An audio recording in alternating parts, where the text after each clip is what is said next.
joined Facebook in 2012 as lead security counsel.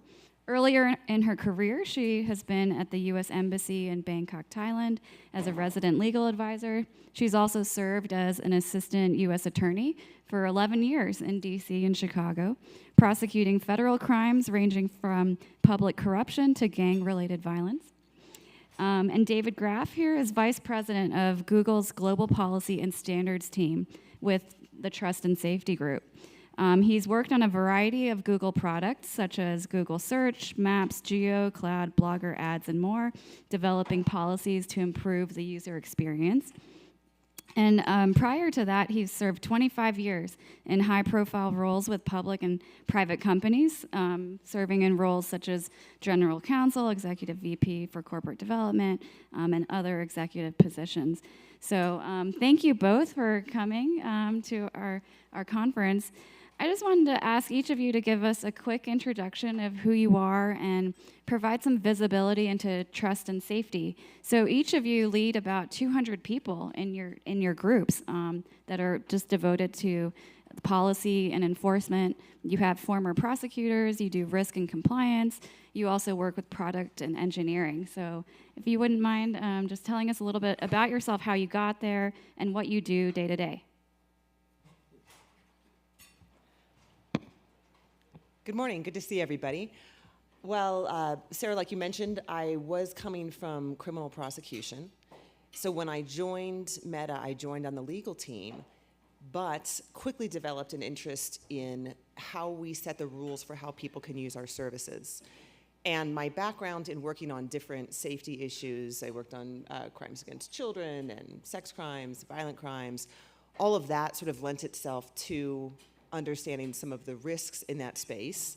But my background as a lawyer also led me to have a healthy respect for freedom of expression and what it means to protect that while still trying to make sure that the platform is safe. So I was pretty excited to switch over to content policy back in 2013 when the team was, David and I were talking about this yesterday, how small our teams were back then.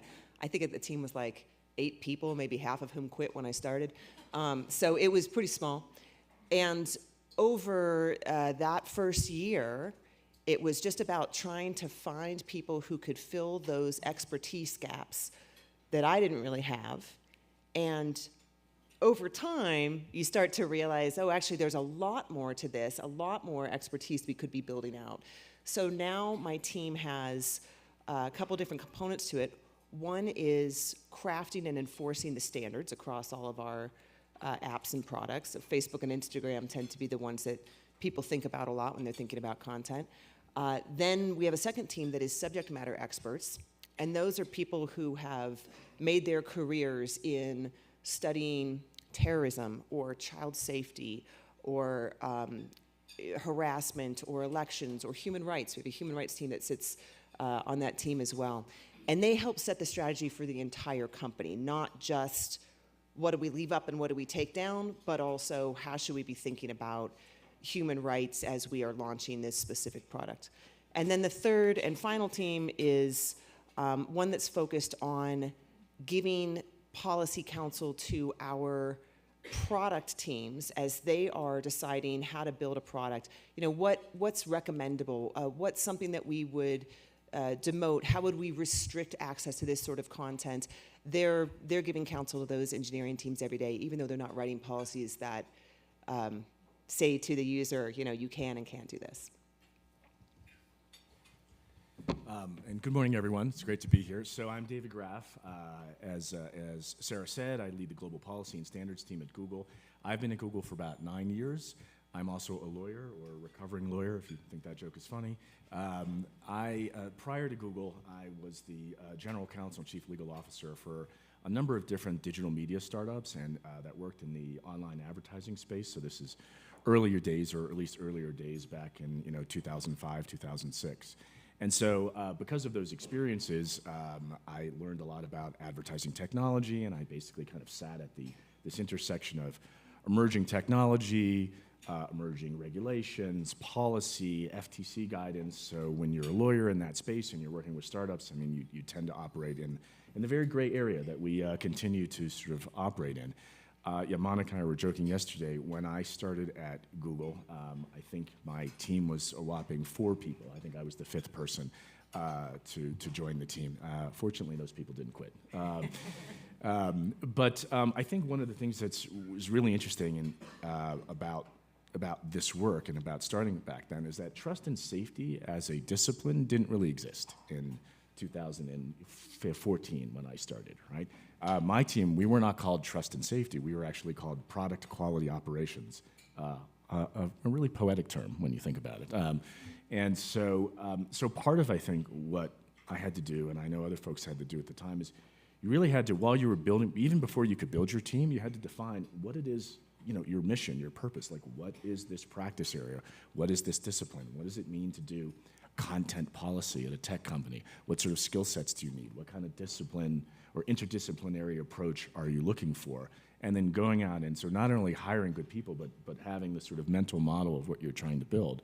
I think, it says good things, I think, about both of our companies, that the companies invested in that concept and, let us build much more robust teams. I think it's interesting. I wonder if you feel the same way. 200 people seems like a lot, although I feel like I could have 400 people and we'd still be underwater. So it's an interesting practice area. And my team is divided up in sort of a similar fashion to Monika's. I have folks that I would call sort of the product policy experts in the sense that they work deeply with product teams. There are horizontal teams that are more subject matter experts on violent extremism and hate or kids and family. And then there's also a team that reports into me that is the legal removals team. It's basically the team that responds to requests from courts or from foreign governments to take action, usually removal, on certain pieces of content. Great. So just to dig in a little bit more to have more visibility. So it's not just that you have, reviewers looking at content. Can you tell us more about the lawyers that are working for you and how they report to you, what groups they're separated into?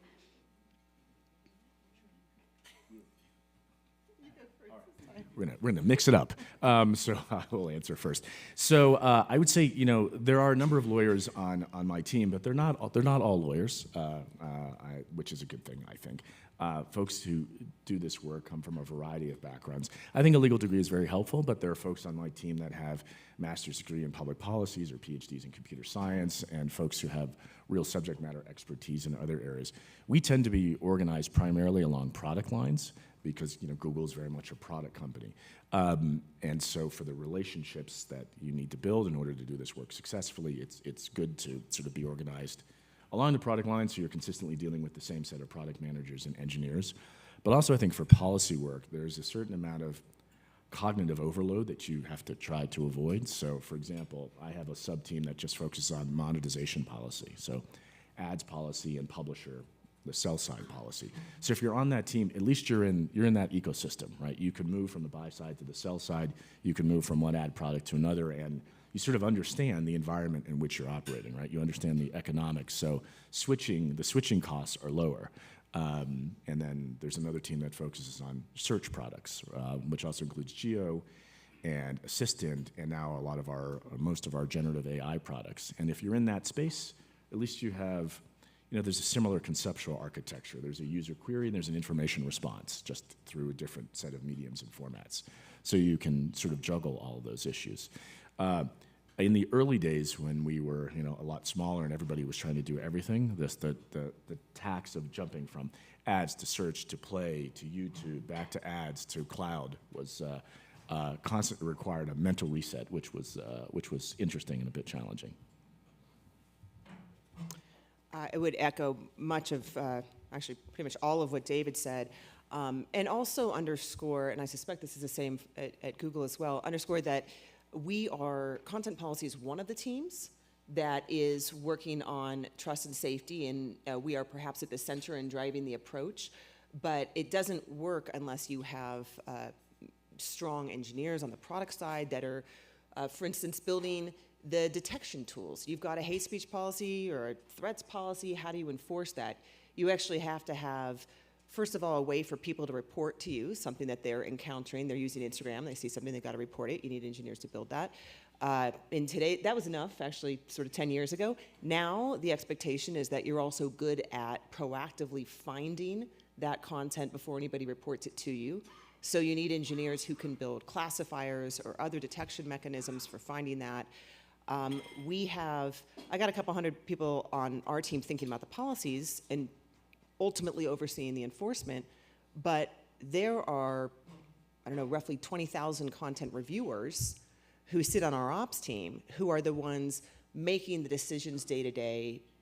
Piece of content comes up in their queue, they look at it and say, okay, let me compare this to the policy, and my assessment, it violates, I'm going to remove it from the site. So you need that content review organization as well. So this is really an all-of-company effort. I think across Meta, we've got something like 40,000 people whose jobs are trust and safety related in some way or another. Great. And so let's go more into trust and safety. You know, it seems like it's this new category or department among companies of your scale and size. So sometimes the narrative for big tech is that it's too big. But at least in the safety space, it seems like there are benefits to resources and enforcement and intelligence teams. How do you see that playing out, like resources for what you need to do?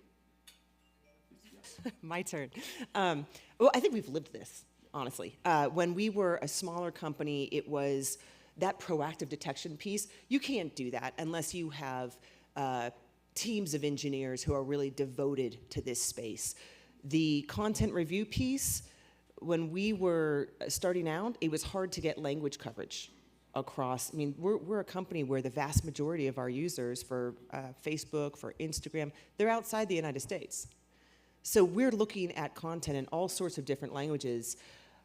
When we got bigger, we started forming industry groups, not aligning on exactly what we would do, but sort of sharing best practices. And this was companies like Meta, Google, Microsoft, what was then Twitter, coming together and saying, okay, terrorists, let's understand how they're trying to use social media. Are there technical tools that would be helpful for us to leverage as an industry? Yes, Microsoft had photo DNA. Let's make sure that every company has a license to use that to identify and remove child sexual abuse imagery, and also, if their policies permit this, to identify and remove terrorist imagery. So those sorts of tools tend to come from the bigger companies. When we started forming these industry groups, one of them, I thought this was one that really particularly showed the way that larger companies have to bring along some of the smaller companies. One of those groups is the Global Internet Forum to Counter Terrorism, GIFCT, it rolls off the tongue. And that group, when we formed it, one of the driving ideas there was that the smaller companies didn't have the ability to operate across all these languages and to build these technical tools. So what could we leverage and give to them that would allow them to also make sure that they could combat this threat in the same way?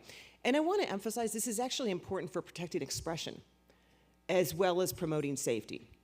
Because when we would talk to those smaller companies, they would say, well, if we get a request from the government, German government tells us that something is terrorism, we don't speak German, we just remove it. If we get a user report in Turkish, we just remove it, or we just ignore it. We can't understand the content. And so actually giving them the technical tools and helping them with the language was something that allowed them to have a more nuanced approach where they were protecting expression and removing terrorist content. But no question that I think that being bigger in safety is an advantage. Yeah, I think that's exactly right. I think that scale gives you resources to tackle these problems, and you need the resources to tackle these problems.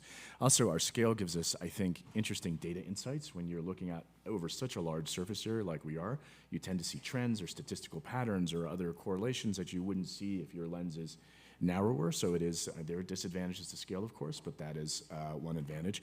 But the last point Monika made, I think, is really spot on, and just to foot stomp that, which is, one of the things that our companies can do is now that we have scale and we have resources, is we can take, at times, a more nuanced, thoughtful approach to the content that appears on our platform. And we can, at times, it can be very difficult, but we can push back against more problematic requests. We can try to basically understand and create a larger, almost global policy framework and a global legal standards framework for evaluating these requests. And we can begin to see how we can, do our part to, in a way that is appropriate and respectful of regional laws and et cetera, but push maybe I won't say push, but establish some guardrails that do promote free expression and do support free expression. And I think that's I think, a responsibility for big companies like ours, but it's also something that a larger company can do. I think if you're a smaller 30-person startup someplace, you definitely would not want to take on, why would you do battle with, pick your government. Great. And I guess before we move on to AI, because I think there's a really good discussion we can have about AI, just a question about from the Slido as well. How do you define success? And do you compare your group's work with other groups, like, what's happening at Twitter? They don't really have a trust and safety team right now, right? Or X. How do you measure if you're doing a good job with safety? I mean, is it safe enough? Critics might say, it's not safe enough. I'm glad I'm going first. Well, we don't really have to compare ourselves to the folks at Twitter anymore. Both of us knew lots of folks over there who were great people and really dedicated. Look, I sometimes joke with my team. I'll say something like, when we do our jobs really well, when we take a really thoughtful approach to a particularly thorny problem, when we've researched it well, when we've balanced all the equities, when we really, and we've done something that we really think we can implement and scale in a consistent way, only 49% of the world thinks we've totally screwed it up, right? So success isn't defined certainly by everyone being happy with an outcome. Right? That rarely happens. I think success for our team, for me at least in my team, is defined as, do we have a set of principles and policies layered on top of those principles that we can externally defend, that we can talk through? And do I feel, maybe it's my own sort of personal metric for success, which is in any decision that we make, right, we should be able to defend. We should be able to stand in front of folks and say, here's why we did this. Here's the principle. Here's the policy. Here are the enforcement limitations. Here's why we have to make hard calls like this. Here's why I can't draw the line in a different place. Or if I did, we would just be having a slightly different conversation. So we track lots of different metrics, removal metrics, and et cetera. They're not always incredibly probative. The stuff that tends to sort of erupt in the newspapers is, from a sheer volume perspective, it's a minuscule amount of content that appears on the platform. So, driving down bad content from, 0.01% to, I can't do the math that quickly, less than that, is not a meaningful metric. But I think success is more defined by an integrity of your approach. So it's admittedly a little bit more of a qualitative metric. I would echo that, and also say that the goal is not to eliminate all criticism. These issues around what people should be able to share on social media are people are going to feel very differently about them. People aren't going to align. They probably shouldn't align. In this room, I'm sure people have very different ideas about where we should draw the specific line on threats or hate speech or harassment. And so it's healthy for us to hear from different stakeholders, we think you're removing too much, we think you're not removing enough. And that all goes into the conversations that we have. I will say we are very careful to make sure we're not over-indexing on what happens to be grabbing headlines in some of the big newspapers. Instead, our approach to policy development, we have a stakeholder engagement team that goes out when we're considering what to do with a certain policy. They go out and they talk to academics and people from think tanks, and their mandate is both sides of the issue, every region in the world. Whatever the issue is, if you look at it and it looks like a no-brainer, we have a joke about this. I'm looking at somebody on my team who leads this part of my team. We have a joke about this, that if it looks like a no-brainer, you're not doing it right. You have to talk to people on the other side of the issue to understand what the nuance is and why some people don't agree with how you're seeing it, and you have to do that in every region of the world. And then we bring that to our meeting called the Policy Forum, where we look at refinements to our policies, and all of that criticism or input goes into it. So success is never going to mean making everybody happy. But I think, like David said, understanding those metrics, having some and their limitations, having some key principles that really drive how your team thinks about it is the recipe for doing a good job. Great. And so now let's talk about AI and generative AI. I know the AI working group last night was really big. There's a lot of interest. What are you thinking about for generative AI bots that are on your platforms? How are you thinking about this new technology? Thank you. So there are a couple, well, and I should also start off by saying AI is not new for these companies. I mean, we have, of course, been leveraging AI in, for instance, the way that we do our policy enforcement for some time. An example of that might be the way that we use some of our most sophisticated models to try to identify violating content before people are reporting it to us. But I will say there are a couple different parts of my team that has to think about this in different ways. Number one is the tools that we are building and envisioning building, thinking about how we should be giving counsel to those teams with a trust and safety lens on. And then another is how do we deal with content that is posted to our platforms that is generated by AI? And realistically, that's going to be a tool that AI is in the future going to be a tool that is widely available to everybody, that may become something that everybody's sort of using to change backgrounds or make things look more interesting. You know, much of that content will likely be benign and maybe more interesting for people. And tech companies probably won't be in a great position to detect it. And so as we're thinking about our approach there and how to make sure that we're still applying our standards, our community standards about what's okay and what's not okay, regardless of whether content was created by generative AI or, a person working by himself or herself, those are the principles that we're keeping in mind. Yeah, I think, and for us, we think of it somewhat similarly. We've been working on AI for many years. I mean, Sundar has announced many times that Google's an AI-first company, and so my team and the rest of Trust and Safety have been working with various AI-focused engineers, including our folks at DeepMind, now Google DeepMind, for a number of years to sort of write policies and to convert them into safety guardrails to sort of train the models. And now I'm talking about the tools that we are building and have deployed to ensure that the content that is generated is not violative of a whole host of policies. But look, there are a number of challenges in this area. This is tremendously transformative technology, right? The advances that have been made in this area over the past year are kind of dwarf the advances that have been made over the previous 10 years. So we are at a pretty significant inflection point. I think that there are a number of challenges for companies that are developing these tools. It's how do we train these models? How do we make sure these models do what we want them to do and don't do bad things? And I like to joke and say it's a little bit like raising a child, right? And training a child. Like, how do we think about how we constantly train and then reinforce and then tune and get these models to do what we need them to do, with the understanding that these are incredibly complex systems with more variables than we can possibly, in our tiny human brains, calculate. So you can't predict exactly what they will do, which is why you can get different answers, right? If you're playing around with, I have to say Bard. Why, if you're playing around, you can get different answers. I know there's another one. But these systems are so complex, you can just sort of focusing on the training and then focus on the outputs.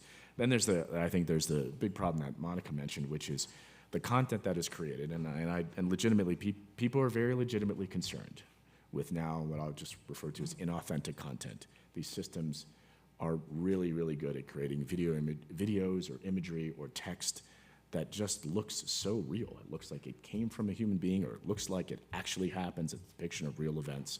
And the potential for that to cause harm, right, to spread misinformation is real. I know both our teams are really working on this. I think the challenge will not so much be policy lines around it, because our teams have a lot of experience dealing with misinformation. Those lines are hard, but I feel confident we can establish workable lines. The detection part will be very, very hard. And I think that's where a lot of energy and effort is being dedicated, because it's no easier for us to identify these inauthentic images without any sort of underlying watermark or technical solution. We have the same tools as everyone else, which is just to try to, well, I get to say this again, to try to Google it and see if this is actually real or not. Great. Sarah, I'm sorry, can I circle back on something we were talking about earlier, which was how it's difficult for content reviewers to deal with different languages. Something we didn't touch on, but is an ever-present challenge, is the lack of context. If you think about, for instance, threats, I'm going to kill you, or you're dead. That's the kind of stuff that we use all the time when we're joking. My own mother used to say, give us chores, and then say, if it's not done when I get home, heads will roll. She wasn't going to actually decapitate us, but that's the sort of language that we used, and people use every day. That's the sort of lack of context. If you're a reviewer and you're looking at something, it's hard to know, is something a joke, is it not? And right now, our automated tools are not very good at that either. As you look at the future of AI, we are hopeful that it's going to help with things like you build a classifier to detect threats. You're going to be able to translate that pretty quickly between languages. Also, you're going to be able to have that automated technology understand more context and build that in more like how a human could look at it. I mean, I think this is going to be, it's a work in progress, but there are also reasons to think AI will continue to help us. We're already using it now in content enforcement, but it'll continue to get better. Great. So I think we have time for one question, audience question. We've been looking at the Slido, but if anybody has a question in the room, okay, it's early. So I'll take one from the Slido. So to what extent do your content policies and the values vary by country? So I think you just mentioned it, the global context. I mean, both companies are global. How do you interact with different countries? So it's a great question, and there's a real tension there. When I first started at Google, what we were trying to build was essentially a global policy and enforcement framework. Right? That was the easiest way to scale, right? To take one set of rules and sort of apply them across the globe to build enforcement systems that sort of were aligned with particular, well, I won't call them immutable, but standards that, again, could scale across the globe. So what that meant as a practical matter is that you weren't always hugely sensitive to more regional concerns and local concerns, just to be completely honest. It could mean that you sort of tried to either organize around the lowest common denominator, or as my European colleagues would constantly say to me, we would apparently take a US-centric approach to our global policy framework. Over the past couple of years, right, we have tried to move in the direction, right, as enforcement tools have gotten better, to try to take more sort of regional nuances into account, right, to try as much as we can to sort of tailor our policies to acknowledge, right, different regional and cultural norms and mores, which can very much influence our policy decisions. One good way to do that is in your enforcement guidance, when you're working with your enforcement teams. If you can organize them a certain way and get the right expertise in, to use Monika's example, like heads will roll, we might all understand that in English is not a problematic statement, depending on the context. But when you're hearing a similar idiomatic expression in Arabic, like unless you have the enforcement team that understands that, right, you can have enforcement misses. I am cautiously optimistic that the new generative AI tools, particularly large language models, could allow for a much more scalable enforcement, but a more nuanced enforcement. I won't say necessarily completely tailored for the jurisdiction, but an ability to take into account more context, and with that ability, an ability for us to train these models to understand that context and to maybe scalably make more, I'll call them regionally appropriate decisions. And I'll just quickly add that I know both companies have teams that, and David talked about his team briefly, got a similar team that evaluate legal requests from governments to remove content that is locally illegal. So, we do have a global population of users. This is a company that's from America, and our notions of the First Amendment and freedom of expression are fundamental to us as American lawyers who are coming into this job. But we also do need to make products that can exist around the world. So we have a process whereby if the German government, the Turkish government, just to use the examples I used earlier, if they reach out to us and say this violates local law, then and it doesn't violate our policies, we assess it under the relevant German or Turkish laws. Our legal team does that. Our human rights team looks at it and says, would following this law and removing this content be consistent with human rights frameworks? And then we come up with a decision to either remove the content, in which case we would remove it only in that country. So we'd remove it in Germany only, and we would put, and except we're prohibited by law, we would put some sort of notice on the content. This is restricted by German authorities. And then we report on that in a report. I know Google has a similar report. In other cases, we would actually push back and say, we don't think this violates your law. Or you've requested it under this law, but this law doesn't come into effect. And those are real cases that we do see. So there is a bit of a back and forth there, but these companies do have teams that push back on requests to remove illegal content if we don't think that it's consistent with our policies and norms. Great. Well, thank you so much for this fireside chat. Well, we would like to continue this discussion in our next panel on content moderation. So this conversation will continue. Thank you so much, Monika and David, for your time this morning. And I'd like to invite the next panel to come on up, and I'll introduce each of the speakers.